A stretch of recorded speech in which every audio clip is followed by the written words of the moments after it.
नमस्कार, आप देख रहे हैं आपका अपना पसंदीदा समाचार चैनल इंडिया टाउन न्यूज और मैं हूं आपके साथ कुणाल जंघेल। और अभी वक्त है मध्य प्रदेश की खबरों का। समाचारों का सिलसिला शुरू करने से पहले आइए डालते हैं प्रदेश की सुर्खियों पर एक नजर। इंदौर की Raja Ramanna centre for advance technology के मैदान के पास मिला बम डिफ्यूज स्क्वाड और डॉग स्क्वाड के साथ पहुंची पुलिस। बम डिफ्यूज करने पुलिस ट्रेनिंग सेंटर ले जाया गया। हजारों की संख्या में किसान हुए जमा, जमीन की दर से कम राशि देने का जताया विरोध। सीहोर तहसील कार्यालय में सौंपा ज्ञापन। जबलपुर के शाहपुर भिनोटी में हुई थी वारदात, दूध संघ के कर्मचारी से हुई लूट, पुलिस जुटी जांच में।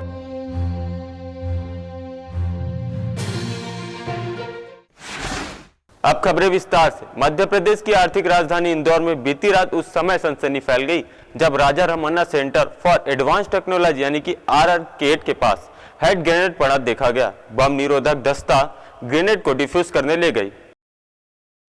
इंदौर के कैट रोड स्थित चित्रकूट नगर में खाली मैदान पर यह हैंड ग्रेनेड मिला है।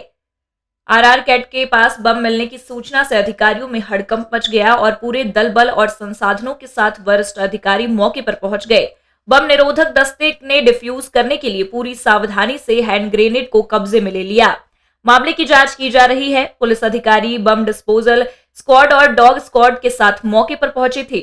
बता दें कि आरआर कैट परमाणु ऊर्जा विभाग की इकाई है और यह लेजर पार्टिकल एक्सीलेटर संबंधित टेक्नोलॉजी के नॉन न्यूक्लियर क्षेत्र वाला रिसर्च सेंटर है।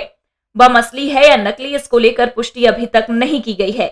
आरआर कैट के पास बम मिलने से सुरक्षा को लेकर कई सवाल खड़े हो रहे हैं। बम डिस्पोजल स्क्वाड इस हैंड ग्रेनेड को कब्जे में लेकर पूरी एहतियात बरतते हुए डिफ्यूज करने पुलिस ट्रेनिंग सेंटर ले गया है। एडिशनल डीसीपी अभिनव विश्वकर्मा ने ग्रेनेड जैसी चीज पाए जाने की पुष्टि करते हुए कहा कि मामले की जांच की जा रही है। ग्रेनेड जैसा एक स्केलेटन मिला है, तो ग्रेनेड जैसा टूटा फूटा दिखाई दे रहा है। उसको प्रॉपरली केयरिंग के साथ में उसको डील कर रहे हैं। अभी बम डिस्पोजल स्क्वाड को बुलवा लिया गया है। अब जो मिला है उसको प्रॉपरली वेरीफाई करने का प्रयास करके और युक्ति जो भी उसमें सावधानी पूर्वक काम किया जा सकता है करने का प्रयास किया जा रहा है। ये अभी हम नहीं कह सकते हैं, देखने के बाद में बीडीएस टीम उसको प्रॉपरली देखने और जांच करने के बाद ही जो हमको रिपोर्ट देगी उसके बाद ही हम ये बता सकते हैं।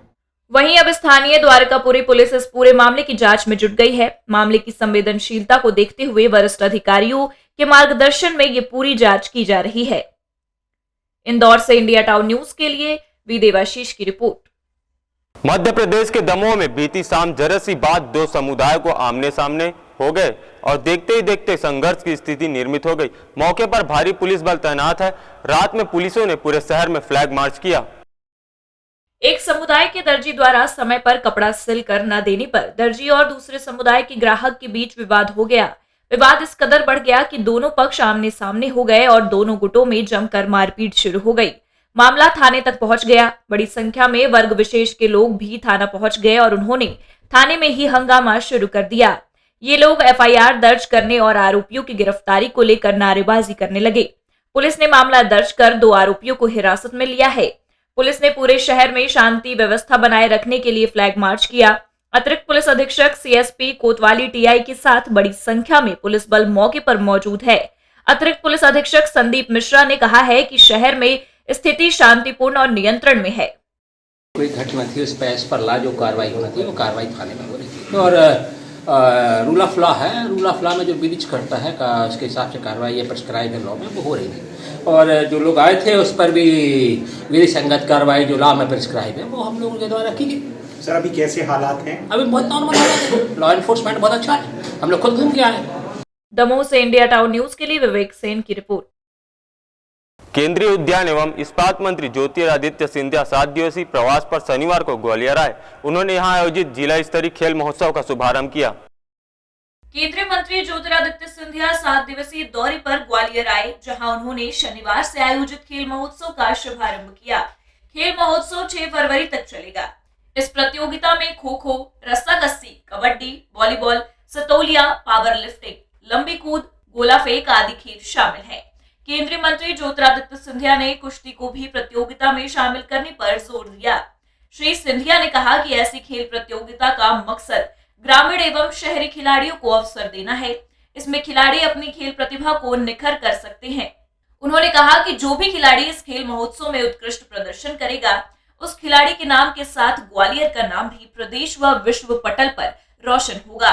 वहीं मंत्री ज्योतिरादित्य सिंधिया ने लाल कृष्ण आडवाणी को भारत रत्न दिए जाने पर बधाई दी। हमारे सर्वसम्मानीय आडवाणी जी भी शामिल हुए हैं। सरकार को, प्रधानमंत्री जी को मैं दिल के गहराइयों से भी धन्यवाद अर्पित करना चाहता हूं और ये हम सब के लिए, हर भारतवासी के लिए गर्व का क्षण है कि आज हम केवल परम सम्मानीय आडवाणी जी नहीं कहेंगे, लेकिन भारत रत्न आडवाणी जी कहेंगे। ग्वालियर से इंडिया टाउन न्यूज के लिए अरविंद सिंह की रिपोर्ट। केंद्रीय नगरीय उड्डयन एवं इस्पात मंत्री ज्योतिरादित्य सिंधिया शनिवार को शिवपुरी जिले में भ्रमण पर आए और कई कार्यक्रमों में सम्मिलित हुए। उन्होंने पोल ग्राउंड में आयोजित राज्यसभा सांसद खेल महोत्सव में विजेता खिलाड़ियों को पुरस्कार वितरण किया। कार्यक्रम को संबोधित करते हुए केंद्रीय मंत्री सिंधिया ने कहा कि शिवपुरी में आयोजित खेल महोत्सव में खिलाड़ियों ने शानदार प्रदर्शन किया है। ये साबित करता है कि भारत का हुनर गांव में बसता है। इस हुनर को हमें विश्व स्तर पर ले जाना है। खिलाड़ी इसी प्रकार प्रदर्शन करें और आगे बढ़े। उन्होंने खिलाड़ियों का उत्साह वर्धन करते हुए स्वयं भी सितोलिया खेला। उन्होंने कहा कि ये राज्यसभा सांसद खेल प्रतियोगिता हर साल आयोजित की जाएगी। खेल प्रतियोगिता 3 दिन से संचालित की जा रही थी। ये बात का प्रमाण है कि सदैव जो हम कहते हैं ना, भारत की हुनर, भारत की क्षमता एक एक गांव में बसती है और ये सांसद खेल महोत्सव उसी क्षमता, उन्हीं हीरों को निखारने की एक कोशिश हमारे तरफ से है, ताकि ये युवा शक्ति शिवपुरी जिले के स्तर पे नहीं, मध्य प्रदेश के स्तर पे नहीं, राष्ट्र पटल के स्तर पे नहीं, लेकिन एक दिन विश्व स्तर पर निखार पाए हम लोग। शिवपुरी से इंडिया टाउन न्यूज के लिए कुलदीप गुप्ता की रिपोर्ट। मध्य प्रदेश के टीकमगढ़ जिले में लोहे से भरी ट्रैक्टर ट्राली पलटने से 2 लोगों की मौत की खबर है। हादसा बुंडेरा थाना क्षेत्र के लमेरा गांव के पास हुआ। दोनों शख्स गंभीर रूप से घायल हुए थे और उनकी मृत्यु अस्पताल में उपचार के दौरान देर रात हुई। टीकमगढ़ जिले के बुढेरा पुलिस थाने के लमेरा गांव में मोड़ पर कल रात 10 बजे लोहे से भरी ट्रैक्टर ट्रॉली पलटने से 2 लोगों की जान चली गई। पुलिस मामले की तफ्तीश कर रही है। ट्रैक्टर ट्रॉली पलटने से नरेंद्र यादव और भज्जू अहिरवार को गंभीर हालात में जिला अस्पताल में भर्ती करवाया गया। रात 11 बजे उपचार के दौरान दोनों को डॉक्टरों ने मृत घोषित कर दिया। पुलिस ने मृतकों के शव पोस्टमार्टम के लिए भेज दिया है। घटना की वजह पता नहीं चल पाई है। टीकमगढ़ से इंडिया टाउन न्यूज के लिए शिवांचल गोस्वामी की रिपोर्ट। वक्त हो चला एक छोटे से ब्रेक का। बने रहिए इंडिया टाउन न्यूज के साथ। किसने रची साजिश, कौन हुआ शिकार, अदावत से अपराध तक का लेखा जोखा, कैसे खेला गया जुर्म का घिनौना खेल। अपराध की दुनिया और अपराधियों के पैकरों से आपको करने बाखबर।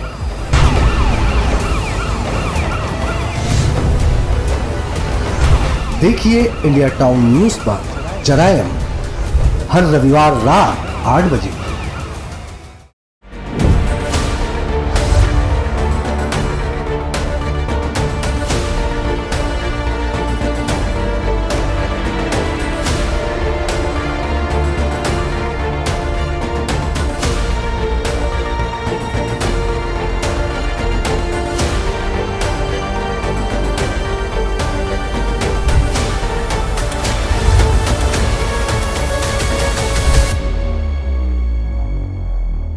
देखिए इंडिया टाउन न्यूज पर संविधान और आप हर बुधवार शाम 4 बजे। भागम भाग भरी जिंदगी में बढ़ता तनाव, जब बढ़ने लगे थका कर चूर कर देने वाली चिंताएं, समय से पहले बुढ़ापा लेकर आता स्ट्रेस, जब मानसिक तनाव से नहीं मिल पा रहा रिलैक्स, बीमारियों, थकान और टेंशन का जब ना मिले उपाय, तो करें योग और रहे निरोग। इंडिया टाउन न्यूज के साथ योग से रहें निरोग। हर सुबह ठीक 8 बजे। ब्रेक के बाद आपका स्वागत है। बुधनी रेलवे अधिग्रहण प्रभावित किसानों को इंसाफ दिलाने के लिए शनिवार को बुधनी के भैरुंदा के ग्रीन गार्डन में हजारों किसानों ने महापंचायत का आयोजन किया। किसानों ने रेलवे द्वारा दी जा रही मुआवजे राशि पर पुनर्जोर विरोध किया। किसानों का कहना है कि रेलवे द्वारा किए जा रहे भूमि अधिग्रहण से प्रभावित किसानों को कम राशि दी जा रही है। क्षेत्र में जमीन की वर्तमान में 20 लाख से 22 लाख रुपए तक प्रति एकड़ है, जबकि रेलवे द्वारा महज 6 से 7 लाख रुपए प्रति एकड़ की दर से राशि किसानों के खातों में डाली जा रही है।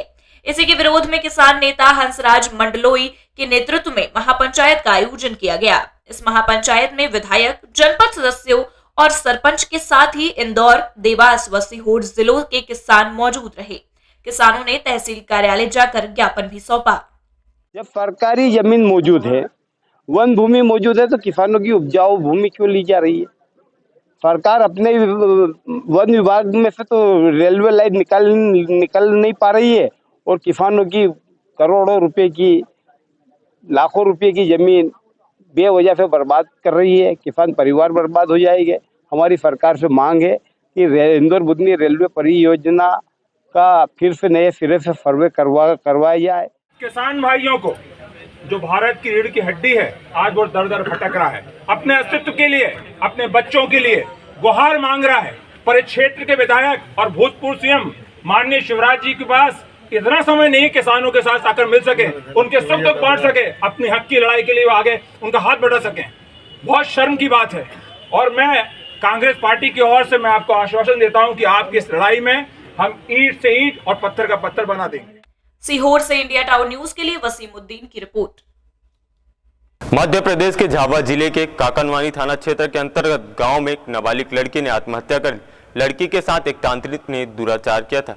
इससे लड़की गर्भवती हो गई और इसी अवसर में उसने खुदकुशी कर ली। परिजनों का आरोप है कि तांत्रिक ने झाड़ फूक के नाम पर लड़की को डराया धमकाया और उसके साथ कई बार बलात्कार किया। नाबालिग को जब गर्भवती होने का पता चला तो उसने आत्महत्या कर ली। शव के पोस्टमार्टम के बाद उसके गर्भवती होने की पुष्टि हुई। परिजन की रिपोर्ट पर काकनवानी पुलिस ने आरोपी तांत्रिक सुनील पिता चैन सिंह कतीजा को गिरफ्तार कर लिया है। उसके विरुद्ध गंभीर धाराओं के तहत जुर्म दर्ज किया गया है। तांत्रिक महिला का वेश धारण करता था और लड़कियों को ही ज्यादातर अपने पास बुलाता था। दौराने जांच उसके माता पिता एवं बड़ी मां के कथनों के अनुसार बालिका को अंधविश्वास के चलते झाड़ फूक कराने ले जाते थे। इसी दौरान उनकी जान पहचान हो गई थी। उसकी मर्जी के विरुद्ध कई बार दुष्कर्म किया गया, जिससे पीड़िता काफ़ी दुखी थी और समाज में बदनामी के डर से और आरोपी के दबाव में आकर आत्महत्या की है। आरोपी के विरुद्ध गंभीर अपराध धारा 376 पास्को एक्ट का पंजीबद्ध किया गया। आरोपी सुनील पिता चैन सिंह कतीजा निवासी चिकलिया को गिरफ्तार किया गया। झाबुआ से इंडिया टाउन न्यूज के लिए भूपेंद्र बरमंडलिया की रिपोर्ट। मध्य प्रदेश के रतलाम जिले के पिपलौदा थाना अंतर्गत कंचन खेड़ी में 11 दिन पूर्व हुए खूनी संघर्ष में घायल 77 वर्षीय वृद्ध की मेडिकल कॉलेज में उपचार के दौरान शनिवार को मौत हो गई। वृद्ध की मौत के बाद परिजन आरोपियों की गिरफ्तार व उनकी मकान तोड़ने और पिपलौदा पुलिस थाने के बल को सस्पेंड करने की मांग पर अड़ गए थे। शव को एसपी कार्यालय ले जाने को लेकर दिन भर हंगामा चलता रहा। पुलिस अधिकारी आक्रोशित परिजनों को दोपहर 1 बजे से समझाने में लगे रहे, लेकिन वे मानने को तैयार नहीं थे। नाराज परिजन और समाज के आक्रोशित लोग एसपी राहुल कुमार लोढ़ा से मिलने शाम 5 बजे उनके कार्यालय पहुंचे। एसपी श्री लोढ़ा ने 2 दिन के भीतर फरार आरोपियों को गिरफ्तार करने का आश्वासन दिया। इसके बाद नाराज लोग मेडिकल कॉलेज से शव को अंतिम संस्कार के लिए गांव लेकर रवाना हुए। शनिवार सुबह करीब 11 बजे गंभीर घायल नाथूलाल ने दम तोड़ दिया। नाराज परिजन और ग्रामीणों ने मौके पर ही हंगामा खड़ा कर दिया। वे फरार पिपलौदा जनपद उपाध्यक्ष सुरेश जाट और एक अन्य को तत्काल गिरफ्तार करने तथा उनके मकान तोड़ने की मांग करने लगे। हमलावरों ने हमला इनके बेटे पे कर चुके हैं। उसने आरटीआई के तहत मांग की थी 2022 में 10वीं के दिन जो है कि इन्होंने इस पे हमला किया था उनके बेटे पे, जिसमें 25 जनवरी को तारीख लगी हुई थी और 24 तारीख के दिन इन सभी हमलावरों ने मिलकर हमारे बाबूजी के, जो कि मेन गवाह थे इस केस पे, उन पे प्राणघाती हमला किया, जिसके कारण आज इनकी डेथ हो चुकी है। यदि एक मुस्लिम समाज का किसी व्यक्ति पर थूक देता है तो उसके घर पे तहस नहस कर दिए जाते हैं। तो हमारे एक व्यक्ति को ही इन्होंने मार दिया, तो फिर पुलिस क्यों सो रखी? प्रशासन इसका जिम्मेदार प्रशासन ही है। मौके पर पिपलौदा एसडीओपी शक्ति सिंह चौहान, पिपलौदा थाना व औद्योगिक थाना के प्रभारी राजेंद्र वर्मा बल लेकर पहुंचे। परिजनों को पुलिस अधिकारी दिन भर समझाते रहे। स्थिति इतनी बिगड़ गई थी कि मेडिकल कॉलेज में पुलिस बल लगाना पड़ा। एक व्यक्ति को जो है वो ज़्यादा चोटें आई थी, जिसके आधार पर 307 का मामला पंजीबद्ध किया था, जिसमें 8 लोगों को आरोपी बनाया हुआ है। पुलिस के द्वारा 3 लोगों को राउंड अप कर लिया है। एक उसके अंदर जो आरोपी है सुरेश जाट नामक, उसका लोगों का ये कहना था कि वो पीछे से सारी चीज़ों को कंट्रोल कर रहा था, तो उसका भी नाम बढ़ाया जाए। तो एफआईआर में भी उसको उसी तरीके से, जिस तरीके से बताया था उसी हिसाब से उसमें लिखा भी गया है। और अभी जो है उस व्यक्ति की जो अस्पताल में भर्ती था उसकी डेथ हो गई है। 302 का मामला उसके अंदर, 302 की धारा जो है वो बढ़ाई गई है और अन्य आरोपियों की गिरफ्तारी के लिए भी लगातार प्रयास किए जा रहे हैं। रतलाम से इंडिया टावर न्यूज के लिए राहुल बैरागी की रिपोर्ट। मध्य प्रदेश के जबलपुर नगर निगम की अतिक्रमण शाखा में पदस्थ अतिक्रमण अधिकारी सागर बोरकर पर भाजपा नेता व अन्य लोगों ने गंभीर आरोप लगाते हुए कमिश्नर के नाम ज्ञापन सौंपा। आरोप है कि अतिक्रमण अधिकारी और ठेकेदार कंपनी की मिलीभगत से हर आउटसोर्स कर्मचारी के वेतन में से 1000 रुपए की कटौती कर रकम हड़पी जा रही है। सागर बोरकर चोर है, चोर है, चोर है। सागर बोरकर चोर है, चोर है, चोर है। नगर निगम आयुक्त को सौंपे गए ज्ञापन में अतिक्रमण अधिकारी सागर बोरकर के खिलाफ भ्रष्टाचार के आरोप लगाते हुए भाजपा नेता जमा खान ने कार्रवाई की मांग की है। उन्होंने बताया कि अतिक्रमण शाखा में करीब 110 आउटसोर्स कर्मियों की भर्ती हुई है, लेकिन महज 33 कर्मचारी ही अतिक्रमण शाखा में काम कर रहे हैं। वहीं शेष कर्मचारियों के वेतन को अतिक्रमण अधिकारी और ठेका कंपनी द्वारा खुर्द-बुर्द कर लाभ उठाया जा रहा है। प्रत्येक कर्मचारी का वेतन पेमेंट 9500 रुपए है, जबकि कर्मचारियों को 8500 रुपए के मान से वेतन दिया जा रहा है और 1000 रुपए को अतिक्रमण अधिकारी और ठेका कंपनी हड़प रहे हैं। वही मांग की गई है कि इस मामले की गहन जांच कर अतिक्रमण अधिकारी को सस्पेंड कर ठेका कंपनी का ठेका निरस्त किया जाए। होते हैं, इनकी संख्या है 33। मेरा कहना है बाकी की पेमेंट कहाँ जाती है, बाकी की पेमेंट कौन खा रहा है? तो मैं जब इसकी जांच किया तो ज्ञात हुआ कि बाकी की पेमेंट अतिक्रमण दस्ते के जो अधिकारी हैं सागर बोरकर और जो ठेका कंपनी है जो नगर निगम से ठेका पाई है श्रमिक सप्लाई करने का, इन दोनों के बीच में बंदरबाट चल रही है बाकी पैसे की। मैंने आज ज्ञापन देके मांग करी है।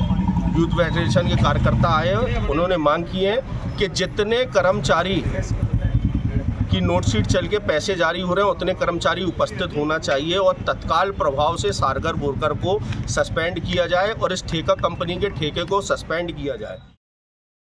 वहीं इस मामले में अतिक्रमण अधिकारी सागर बोरकर ने आरोप को बेबुनियाद बताया है। आरोप इस तरह के लगाए जा चुके हैं, लेकिन चूंकि हमारा विभाग एक ऐसा विभाग है जो कठिन विभाग है और प्रायः हम एक जगह रहकर के काम नहीं करते। हमारे पास जो दल है, दल के अनुसार काम होते हैं। कभी किसी दल में ज़्यादा टीम भेजनी पड़ती है, कभी कम टीम भेजनी पड़ती है। जहां आवश्यकता अनुसार हम लोग टीम को अलग अलग विभाजित करके भेजते हैं, जिससे कि हमारा काम रुके नहीं और सुचारू रूप से चल सके। तो प्रायः ये देखा जाता है कि लगे कम दिखाई देते हैं, लेकिन ऐसा नहीं है। जब कार्रवाई होती है, आपने भी देखा होगा भू माफिया कार्रवाई और भी जो बड़ी बड़ी कार्रवाइयाँ हैं, उसमें जब टीम आती है तो पर्याप्त मात्रा में लड़के भी रहते हैं और काम भी होता है। जबलपुर से इंडिया टावर न्यूज के लिए दिनेश चौधरी की रिपोर्ट। जबलपुर के शाहपुर भिटोनी में एक व्यक्ति से 2 लुटेरे 87,000 रुपए लूटकर भाग निकले। मामले की शिकायत पीड़ित ने शाहपुर थाने में की है। पुलिस मामले की जांच कर रही है। बताया जाता है कि पीड़ित दुग्ध संघ का रुपया बैंक में जमा करने जा रहा था। उसी दौरान 2 बदमाश मोटरसाइकिल पर आए और उसके पास रखे करीब 87,000 लूट कर रुपए ले उड़े। पुलिस आसपास के लोगों से पूछताछ कर रही है। कि जो कोऑपरेटिव सोसाइटीज़ होती हैं उस तरह का दुग्ध संघ का एक जो है यूनिट था, जिसमें व्यक्ति जो था वो 87,000 रुपीज़ लेकर जो है वो डिस्ट्रीब्यूशन के लिए निकला था। जैसे ही वो बैंक से निकला और आगे की तरफ गया तो उसका 2 लोगों ने बाइक से आए थे और उसका बैग छीनकर, जिसमें पैसे रखे हुए थे, लेकर निकले हैं। ऐसी घटना जो है तस्दीक हुई है। सीसीटीवी कैमरा देखने पर भी ये स्पष्ट हुआ है कि हाँ ये घटना हुई है। जो सस्पेक्टेड लोग हैं वो उनकी बाइक के नंबर को हम प्रयास कर रहे हैं कि पता चले। इसमें बहुत सारे बिंदु हैं इन्वेस्टिगेशंस के जो कि डायरेक्शंस दिए गए हैं और आई एम श्योर हम जल्दी ही इसको पकड़ेंगे। जबलपुर से इंडिया टाउन न्यूज के लिए दिनेश चौधरी की रिपोर्ट। आप तुरंत ही इंडिया टाउन के यूट्यूब चैनल को लाइक और सब्सक्राइब जरूर करें। अब मुझे दीजिए इजाजत, नमस्कार।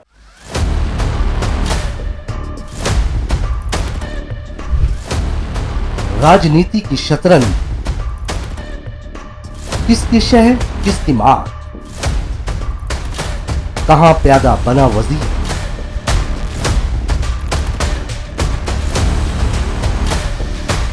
हर कदम के साथ बदलती तस्वीर जो तय करेगी प्रदेश की तकदीर। देखिए राजनीति के हर देखे अनदेखे पहलू पर खास कार्यक्रम टाउन पॉलिटिक्स। देखिए इंडिया टाउन न्यूज पर रात 8 बजे।